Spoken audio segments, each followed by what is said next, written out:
अस्सलाम वालेकुम, कैसे हैं आप सब लोग। I do hope you are very well and fine. आज मैं आप लोगों को टेंसेस का लेक्चर देने जा रही हूँ। There are 12 tenses basically. Normally जब हम क्वेश्चंस करते हैं कि how many tenses are there, ज़्यादातर लोगों का होता है देयर आर 3 टेंसेस, कुछ लोग कहते हैं देयर आर 4, कुछ कहते हैं 6 और कुछ 12 भी कहते हैं। अच्छा, 12 टेंसेस कैसे होते हैं, तो आज हम इस पे बात करेंगे। और मज़े की बात बताऊँ फिर 12 नहीं, ओवरऑल देखा जाए तो 24 टेंसेस होते हैं। अब वो जो 24 है वो कैसे, उस पर भी बात करेंगे, लेकिन पहले बेसिक 12 की बात करते हैं। हमने असल में जो ज़माना होता है ना, उसको हम एरा कहते हैं। उस ज़माने को, और जो है हम यानी कि जो काइंड्स या ब्रांचेस होती हैं हमारे टेंसेस की, उसको हमने डिफ्रेंशिएट करने में हमें प्रॉब्लम होती है। Let me give you the example. Present, past and future, ये कौन है, कौन कह रही हूँ, मतलब ये क्या है, ये ज़माना है। यानी कि प्रेजेंट, ये सबको पता होगा प्रेजेंट, जिन्हें नहीं पता उनके लिए बता रही हूँ फॉर बिगिनर्स। प्रेजेंट इज हाल, यानी कि जो अभी है। पास्ट इज जो गुजर गया, माजी। और फ्यूचर इज जो आने वाला है, यानी आने वाला कल, टुमारो।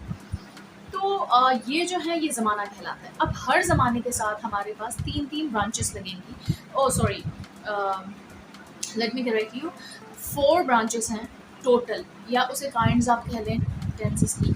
उसमें क्या होता है, इंडेफिनिट, देन आता है हमारा कंटिन्यूअस, देन हमारा आता है परफेक्ट, एंड देन हमारा आता है परफेक्ट कंटिन्यूअस। ठीक है जी, तो ये हमारे 4 हो गए। यहाँ तक आई हो बात क्लियर हो गई होगी। बहुत सिंपल है, बहुत इजी है, लेकिन बहुत सारे लोग जो है वो क्या करते हैं कि या तो इनडेफिनेट या कंटिन्यूअस को, या फिर जो है परफेक्ट या परफेक्ट कंटिन्यूअस को टेंसेस समझते हैं, या कुछ लोग सिर्फ प्रेजेंट, पास्ट एंड फ्यूचर को समझते हैं, लेकिन ऐसा कुछ भी नहीं है। ओवरऑल क्या होता है कि जैसे प्रेजेंट टेंस है, जो प्रेजेंट है उसके साथ भी हमारी चारों ब्रांचेस लगेंगी, यानी कि present indefinite, present continuous, present perfect and present perfect continuous, same as it is past के साथ भी हमारा present, past indefinite, past indefinite, past perfect, past continuous and past perfect continuous. Same goes for future, future simple or future indefinite, future perfect, future continuous and future perfect continuous. ये अब क्या हुआ कि हमने जो वो 4 ब्रांचेस या 4 kinds थी हमारी टेंसेस की, वो सब लगेंगी तीनों ज़माने के साथ। ज़माने कितने हैं, एरा कितने, how many eras are there, 3, present, past and future. How many kinds of branches are there, 4, which are there, simple or indefinite, continuous or progressive, and perfect and perfect continuous. These are the 4 branches or kinds you can say. Now let me tell you, we say progressive to continuous tenses.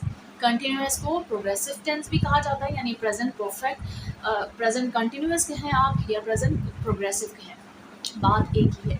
इसी तरीके से हम लोग जो है जो simple होते हैं, यानी कि जो इंडेफिनिट टेंसेस होते हैं, उनको हम सिंपल ही कहते हैं। अच्छा, मैं इतने डिटेल में इतना ज़्यादा आप लोगों को क्यों बता रही हूँ, क्योंकि मैंने देखा है इतनी सारी मेरी स्टूडेंट्स, इतने सारे मेरे जो स्टूडेंट्स हैं, जितने भी बड़े बड़े इंस्टीट्यूशन से आगे, लेकिन उन्हें बेसिक नॉलेज नहीं है।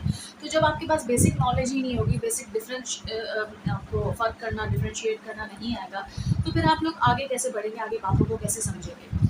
तो यहाँ पे आज हमने जो सीखा है या समझा है, वो हमने ओवरऑल टेंसेस के बारे में समझा है कि हमारे पास 3 एरा हैं, 4 ब्रांचेस हैं, और वो सारी यानी कि 3 into 4, यानी कि 3 4 12। तो इस तरीके से हमारे 12 टेंसेस हो गए। यहाँ तक बात क्लियर है तो अभी अभी कमेंट करें और मुझे बताएं, ताकि मुझे भी पता चले कि मेरी जो मेहनत है, या जो मैं चाह रही हूँ आप लोगों को जो है इनकरेज करना, एम्पावर करना, आप लोगों को लैंग्वेज सिखाना, तो वो आप लोगों को फ़ायदा दे रहा है कि नहीं। अच्छा, अब हम बात कर लेते हैं। अब मैं आपको एक बात बता दूँ, हमने बात कर ली, ये 12 टेंसेस हो गए, सही है, 12 टेंसेस तो ये हो गए। अब हम बात करेंगे कि मैंने बोला था 24 हैं, तो 24 कैसे हो गए। ये जो 12 टेंसेस हैं, अगर आपको ये समझ आ गई पूरी के 3 into 4, तो वो 12 टेंसेस जो हैं वो हमारे एक्टिव टेंसेस कहलाते हैं, यानी कि एक्टिव वॉइस कहलाते हैं। हम अच्छा, एक्टिव एंड पैसिव वॉइस के ऊपर मैं डिटेल लेक्चर देने वाली हूँ। तो एक्टिव टेंसेस होते हैं, ये हमने अभी जो पूरा लेक्चर समझा है वो एक्टिव है। अब इसी को अगर हमने पैसिव में कन्वर्ट करना है, तो ज़ाहिर है एक्टिव का ही पैसिव होगा। अगर हम एक्टिव टेंस नहीं होगा तो पैसिव बनेगा ही नहीं। तो एक्टिव का पैसिव बनेगा तो एक्टिव एंड पैसिव वॉइस बन जाएगा। और वो पैसिव भी इसी तरीके से 12 होता है। आई थिंक ये क्योंकि फॉर बिगिनर्स ये थोड़ा सा कॉम्प्लिकेटेड हो जाएगा, तो इंशाल्लाह ताला अब नेक्स्ट मेरा लेक्चर जो है वो एक्टिव एंड पैसिव वॉइस पे आएगा।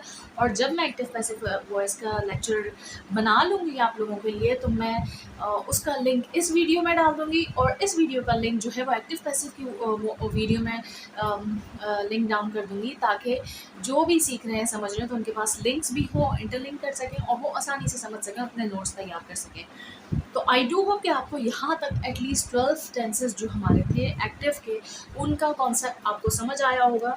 और अगर समझ आ गया है तो मुझे ज़रूर बताइएगा, कमेंट्स में बताइएगा, और ताकि मुझे पता चले मेरी मोटिवेशन के लिए। मिलती हूँ नेक्स्ट वीडियो में नेक्स्ट लेसन के साथ। बशर्ते ज़िंदगी, तब तक के लिए मुझे भी दुआ में याद रखिएगा। फ़ी अमान अल्लाह, अल्लाह हाफ़िज़।